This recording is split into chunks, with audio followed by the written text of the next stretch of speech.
Eu vi o César aí atrás, né? Então, registrar a presença do... Tá meio escuro para mim ver quem está aí atrás. Então, registrar a presença do nosso pró-reitor de extensão, César, assim como o Alexandre, nosso pró-reitor estudantil. Então, para finalizar, e depois a gente tem um tempinho para microfone aberto, né? Vou chamar aqui o nosso parceiro Odará. O Odará simbolizou a volta do NEABI ao presencial, né? O primeiro curso que a gente fez de forma presencial foi com o Odará, especialista em Kemet, filosofia africana. Kemet é Egito, né? Para quem não sabe. Então, vai encerrar aqui a nossa mesa e depois a gente vai abrir o microfone para vocês. Agô, salve para nós. Antes de mais nada, gostaria de agradecer profundamente aos meus mais velhos e às minhas mais velhas. Eu sou fruto direto do amor profundo que o povo africano e o povo indígena têm pela vida. Eu vim de Salvador, sou nordestino, sou daqui também. A nossa vivência é uma vivência coletiva, é uma vivência de quilombo. E a minha formação, a formação da minha subjetividade, veio por meio do trabalho dessas pessoas do movimento negro institucionalizado, nas vozes de Margareth Menezes, do Olodum e toda aquela formação que foi fruto de trabalhos, né? Projetos de extensão do movimento negro que promoveram, fizeram com que artistas fizessem esse movimento sancófico de buscar nas culturas africanas mais antigas, inclusive Egito Antigo. Foi algo que ficou marcado na minha vida e hoje eu tenho a felicidade de realizar essa pesquisa de maneira institucional, fazendo esse movimento e esse retorno. E aí sou também, além disso, fruto das cotas, da política de cotas. Minha formação, a minha manutenção na universidade, ela foi possível graças à política de cotas. Eu participei das cotas durante a minha graduação, participei das cotas durante o meu mestrado e participei das cotas também durante o meu doutorado. Todo ele, formação em filosofia. Inicialmente eu fiz um estudo numa cultura preta diaspórica, não é dito, mas é uma cultura preta diaspórica, que é o estoicismo, fundada por um homem negro na Grécia. Depois, aprofundando a minha busca, eu fui até o Egito Antigo e hoje estudo um filósofo chamado Ptah-hotep, que compôs o livro tido como o mais antigo da humanidade. E a tese está por aí, em breve a gente está publicando. E o que eu trago como continuidade desse trabalho, que já é muito antigo, Abdias do Nascimento, em 1980, já vinha fazendo isso, ao lado de outros autores e autores no mundo todo, para que a gente entendesse que nós não brotamos como pipoca.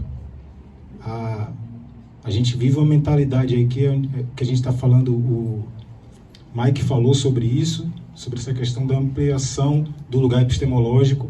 É preciso entender que a nossa ocupação não precisa e não deve ser somente essa ocupação geográfica e física que a gente está implementando graças ao árduo trabalho dessas pessoas mais velhas e de agora nós que estamos dando continuidade, preparando o terreno para as pessoas mais novas, algumas aqui presentes, outras não. Agradecer também, aproveitar a presença de todos vocês. E a ideia é que a gente perceba que a retórica e diversos outros usos linguísticos e diversos outros recursos humanos têm sido utilizados para que a gente entenda, e aí esse é o meu lugar, que existe também um outro lugar que a gente não tem ocupado, que é o lugar cultural, que é o lugar epistemológico. O que a gente percebe e vivencia é uma blackface cultural. A gente encontra até autores negros e negras, mas que ainda são cerceados, são impedidas de fazer busca e de considerar as culturas africanas e culturas indígenas como legítimas para compor, construir e desenvolver o conhecimento humano. E aí é onde eu parto, essa minha pesquisa, ela parte desse lugar de ampliação desse lugar cultural, de ampliação desse lugar filosófico, do afastamento dessa razão, que é um órgão genital com cor e tamanho específicos. A gente vê aí o homem vitruviano, aquele órgão genital daquele tamanho é dito que é a razão. É uma surpresa, mas essa é a razão para a cultura que a gente vivencia hoje. É uma bimbinha pequena, branca. tem tamanho, inclusive, porque se ela for... Usa uma coitada da matemática para justificar esses absurdos. Que se ela for grande demais, ela é super poderosa e a razão se esvai e essa pessoa fica refém dos impulsos sexuais.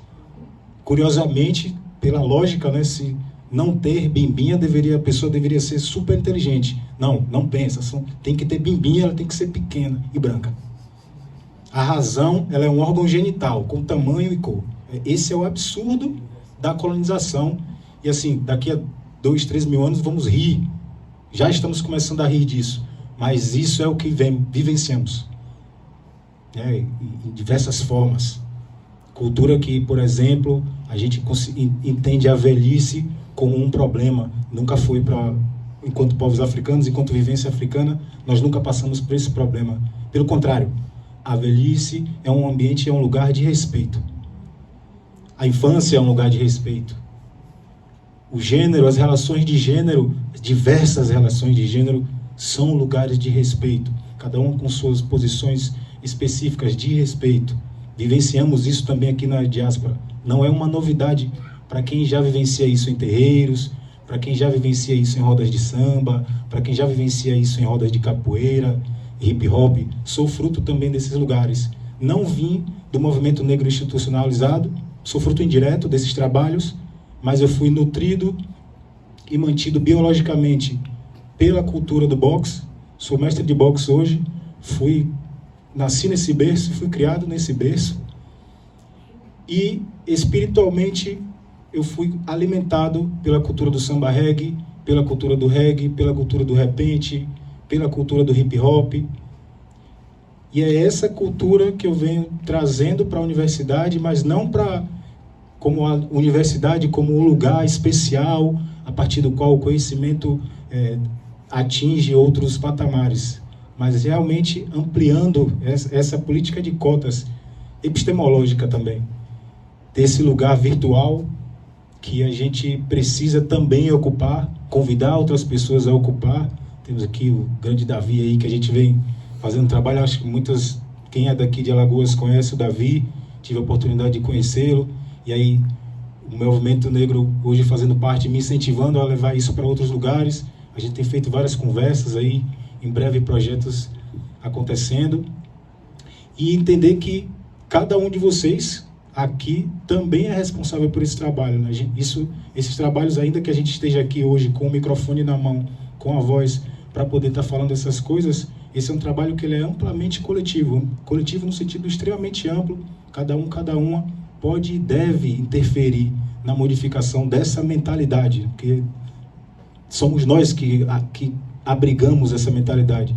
Isso é um trabalho que é preciso, um trabalho coletivo de cada um de vocês, dentro dos seus próprios limites, dos vários limites. Vida real, Naruto não existe, meninas superpoderosas não existe, ninguém vai sair por aí dando chute, as coisas vão explodir, fazendo gestos de mão e paredes explodindo. Vida real chatíssima, lentíssima, mas que é ela que faz com que uma coisa como essa esteja acontecendo. Aliás, parabenizar a Universidade Federal de Alagoas por estar abrigando um evento como esse. Isso é muito importante para mim, algo inédito também. Tamanha participação de vocês e também de todo o corpo administrativo. Isso vem acontecendo com muita luta em outros lugares, mas não é desse jeito. Então, parabenizar ao FAO, do reitor, o pró-reitor de extensão, de vocês. E não vou tomar muito espaço de vocês, a minha fala é sempre muito rápida. As ruas da internet estão aí para a gente manter essa conversa. Isso aqui é apenas uma abertura de diálogo, uma apresentação para quem ainda não conhece o nosso trabalho, inclusive para também levar esse trabalho para outras pessoas. Nas ruas da internet você coloca lá no Instagram, @Walter Duarte Odara. É Odará, mas como não pode colocar o acento, Walter Duarte Odara, vocês me encontram nessas ruas da internet. Nas ruas do YouTube, Duarte Odará, vocês me encontram. Tem um projeto também de literatura quilombista, literatura de luta, onde a gente traz isso aqui sem muita firula, sem muito blá blá blá, falando com pessoas reais, que é a maior parte das pessoas negras, são pessoas que não são intelectuais, são pessoas que não falam bonito, são pessoas que trazem o sotaque africano no máximo do máximo, aquele sotaque que a gente chama de caipira, aquele sotaque que a gente chama de errado, e é com essas pessoas que também a gente precisa falar e deve falar. E aí, junto com também Centro Coletivo, um monte de gente participou disso aqui. Um livro de contos, o Locum, dá para ler em 30 minutos, na fila, no ônibus, onde a gente discute aí esse lugar da razão, que é uma bimbinha branca e pequena. A gente discute isso porque a gente vivencia isso de fato e reproduz isso, tá? A gente reproduz. Então a ideia é de fazer isso também no lugar da leitura. Não somos incentivados e incentivadas a ler, não é à toa também. O Egito, assim como o Exu, assim como diversas outras pontos culturais essenciais da cultura africana e indígena, é atacado ao máximo. Falar de Egito é um palavrão. É um palavrão em qualquer lugar, não só aqui no Brasil. No mundo, a gente está vivendo ainda essa colonização da bimbinha. É um palavrão falar de Egito, como se fosse um retorno mágico, algo muito natural. O movimento Sankofa, qualquer lugar, nas nossas casas a gente encontra Sankofa forjado no ferro. É um método científico, inclusive eu adotei como uma das marcas, das tags desse projeto, o hieroglifo que significa método científico, que tem mais de 6.000 anos isso aqui. A ciência não é algo novo, que apresenta como brotou como pipoca no século VIII da Era Comum na bimbinha branca. É importante a gente fazer esse retorno e entender que esse retorno é um retorno arqueológico de busca de recurso sankófico para construir coisas novas a partir das necessidades que a gente tem, cada um em seu tempo, cada um em seu lugar, cada um em seu contexto. E é isso.